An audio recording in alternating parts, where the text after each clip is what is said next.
seni ialah salah satu daripada ilmu falsafah yang wujud pada tingkat ini. Ilmu falsafah itu sendiri ialah satu istilah yang berasal daripada perkataan Yunani kuno, iaitu philo yang bermaksud cinta dan sophia yang bermaksud kebenaran, hikmah dan kebijaksanaan. Falsafah seni ialah proses kepada keindahan, iaitu memberi gambaran tentang gabungan nilai keindahan, rasa dan simbol yang dipersembahkan oleh pengkarya seni.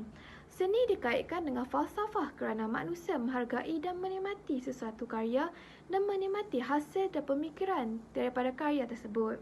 Kemudiannya, manusia akan membuat penilaian sendiri terhadap hasil seni itu dalam konteks keindahan mengikut perasaan yang dirasakan oleh mereka. Selain itu, istilah seni juga mempunyai nama sinonim yang lain, iaitu istilah estetika yang wujud sejak abad ke-18 lagi. Perkataan estetika ini berasal daripada perkataan Yunani aesthenes yang bermaksud melihat atau deria. Assalamualaikum warahmatullahi wabarakatuh. Antara teori falsafah seni yang pertama ialah imitationalism. Definisi imitationalism. Imitationalism ini dikenali sebagai karya seni yang berbentuk realistik dan juga ianya meniru rapat dunia nyata. Antara nama lain dalam imitationalism ialah teknik menipu mata atau nama lainnya juga dikenali sebagai trompe dalam bahasa Perancisnya. Dan di antara artis Perancis yang dapat mengawal teknik ini ialah Edward Collier.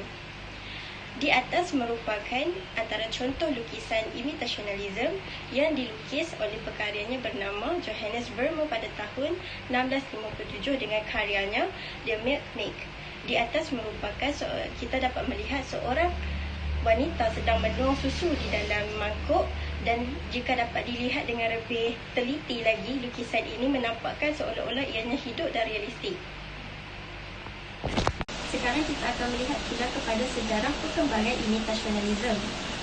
Mengikut Jacques Louis David dan Antoine Canova, ianya merupakan satu seni visual daripada perspektif dalam Renaissance awal kepada zaman kebangkitan neoklasik pada abad ke-18. Pada abad ini dikatakan seni ini digunakan oleh pekarya seni untuk melampiaskan idea dan juga menggambarkan perasaan mereka. Di samping itu, ianya juga digunakan dalam aktiviti keagamaan. Antara falsafah seni yang wujud pada abad ini ialah Plato. Ianya juga merupakan seorang peniru seni lukis dan daripadanya teori ini dikembangkan sehingga ke abad ini. Menurut teori emosionalisme, perkara yang paling terpenting mengenai karya seni ialah komunikasi yang jelas tentang perasaan, idea dan makna. Teori ini juga mendapati bahawa karya seni boleh menghiburkan atau mengejutkan, namun tetap akan menimbulkan provokasi terhadap penonton untuk menilai dan memberi perhatian terhadap sesuatu isu yang ditimbulkan. Sebisan daripada karya seni akan menunjukkan lebih banyak kandungan emosi seperti kemarahan, ketakutan, kesedihan, kegembiraan dan macam-macam lagi. Teori emosionalisme ini juga mengabarkan ciri-ciri yang boleh dikenal pasti di dalam seni seperti seberapa nyata imej itu kelihatan, elemen dan prinsip seni yang digunakan untuk mencipta keseimbangan, bentuk atau keharmonian warna. Tetapi, hanya fokus menganalisis terhadap kualiti yang dapat dikenal pasti daripada aspek emosi. Emosi estetik bukanlah satu emosi yang memotivasikan. Keupayaan karya seni untuk membangkitkan emosi seperti ketakutan adalah subjek kepada kajian falsafah dan psikologi.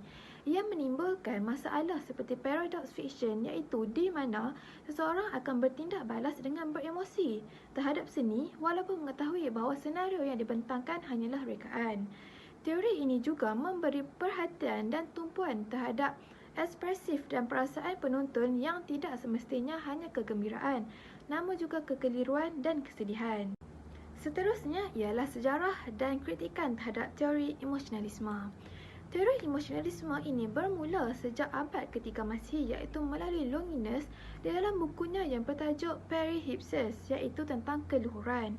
Ia mengungkapkan bahawa ciri khas dan ukuran seni ialah keluhuran, mulia dan unggul sebagai sumber utama pemikiran dan perasaan pengarang yang berpunca daripada wawasan yang agung.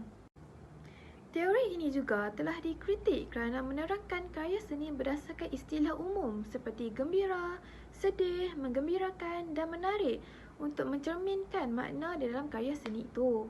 Hal ini mengelirukan, terutamanya apabila penerangan yang serupa digunakan pada bilangan karya seni yang berbeza dan tidak terhad. Perkataan yang digunakan untuk menerangkan emosi dalam seni ini juga adalah terhad berbanding dengan kekayaan emosi yang dimiliki dalam pengalaman tersebut. Hal ini kerana terdapat orang yang akan salah faham terhadap hasil seni tersebut dan memutarbelitkan makna terhadap karya seni yang ditimbulkan. Elemen seterusnya instrumentalisme. Teori instrumentalisme adalah tentang pengetahuan dalam memahami dunia.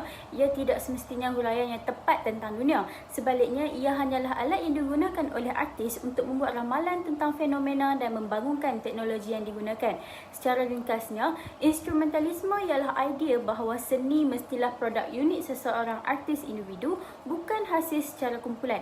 Misalnya, jika sesuatu objek itu dibuat oleh mesin, ia secara automatiknya tidak layak digelar seni. Seterusnya, sedikit ringkasan tentang sejarah instrumentalisme dalam seni. Pada abad ke-14, Giovanni Boccaccio membuat satu kenyataan yang berbunyi, artis harus dihargai. Hal ini kerana seni yang diciptakan oleh artis ini adalah untuk menghiasi rumah dan gereja orang kaya pada abad tersebut. Kemudian, pada kemuncak ideologi instrumentalisme, Denis Diderot dan Immanuel Kant pula menyatakan seni harus dinilai bukan pada keupayaannya. Hal ini kerana seni dapat mencetuskan emosi dan menyampaikan kebenaran moral. Akhir sekali, pada abad ke-19, William Hogarth menyatakan bahawa seni ini adalah untuk membentuk minda manusia kepada akal sihat dan pengetahuan yang berguna.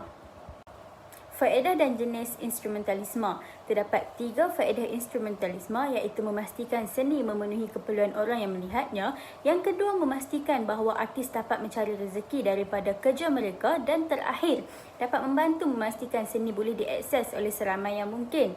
Terdapat juga 3 jenis seni instrumentalisme, iaitu musikal, visual dan verbal. Seni musikal boleh dilakukan dengan memainkan alat itu sendiri. Seni visual boleh dilakukan dengan menggunakan lukisan atau arca.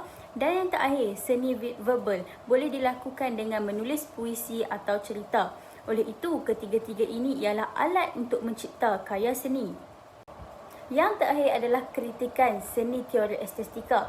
Teori estetika ini adalah kajian terhadap hal-hal yang berkaitan dengan kegiatan seni. Terdapat 3 elemen di dalam teori estetika ini, iaitu imitationalisme, iaitu melambangkan realiti dan memberikan ilusi yang nyata apabila dilihat. Yang kedua, formalisme, iaitu perhatian tinggi terhadap rupa dan bentuk luaran seni. Dan yang terakhir, emotionalisme, iaitu kecenderungan untuk menganggap sesuatu secara emosi. Oleh itu, gabungan ketiga-tiga elemen ini dapat menghasilkan seni estetika yang sempurna. Yang dapat kami simpulkan daripada kajian kerja khusus ini ialah falsafah seni merupakan satu gambaran gabungan kepada keindahan, rasa dan simbol dalam memberi kritikan kepada nilai estetikanya itu sendiri. Selain itu, teori-teori yang telah kami bentangkan sebentar tadi merupakan satu teori-teori yang dapat memberi kesan kepada nilai estetika dalam kesenian di samping mengkritik dan juga perlu dititik beratkan ketika pengkarya membuat satu kesenian. Jadi benarlah yang dikatakan oleh Muhammad Taib Osman pada tahun 1988, kata beliau, hasil-hasil kesenian ini dijadikan sebagai barang dagangan dan juga dijadikan sebagai status sosial maupun sebagai lambang kepada orang-orang intelektual kepada mereka punya sentapan rohani.